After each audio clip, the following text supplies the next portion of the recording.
I really enjoyed Prunella Gets It Twice. This is the second segment in the 6th episode of the 4th season of Arthur, and I had a vague recollection of this one from my childhood, but it didn't completely come flooding back to me. But it starts off with Prunella getting ready to celebrate her birthday, and her sister Rubella gives her a Polly Locket doll, and she's very excited about this. She really wanted one. And then she gets ready for her birthday party, and she opens presents from her friends.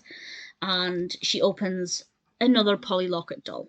And quite rudely and very unappreciatedly, she just kind of dumps the doll on the table and moves on to the next present, not really realising how she was behaving and how her actions would be perceived by others outwardly. And then at the end of the day, she complains that Francine was really kind of rude and never joined in with the party games or anything. And when she goes to sleep, the brilliantly named Ghost of Presents Past comes forward and takes her on a journey to show her things from Francine's perspective.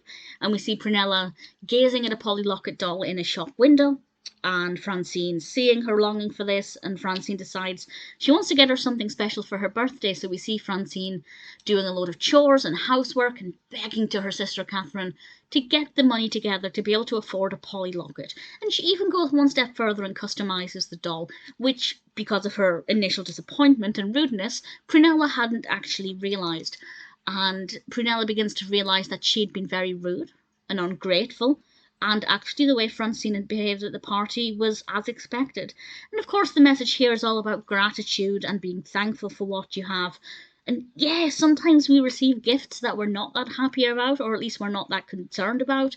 But even if that's the case, you need to make the effort to show gratitude and show thanks, because you never know how much effort that person has gone to be able to get you that gift, especially if it's maybe quite an expensive gift.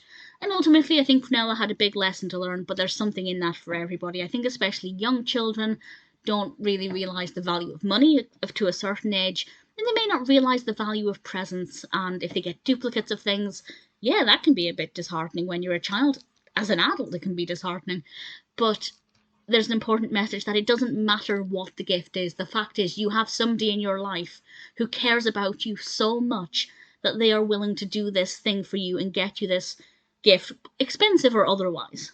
And that's what Prunella had to learn. It's not just about the gift itself, but about the effort that went into it, and she had to learn to actually show gratitude for that. I think she did a pretty nice thing. I don't think her sister would be pleased with what she did at the end of the episode with the other Polly Locket doll. But that aside, it's a beautiful episode. Really enjoyed it. Good fun. Really like the character of the Ghost of Presents Past and the Ghosts of Lunch Tomorrow or Dinner Tomorrow or whatever it's called. I thought that was a lovely, unnecessary but delightful addition. Great episode, fun narrative, really important message. Definitely an episode that I really thoroughly enjoyed.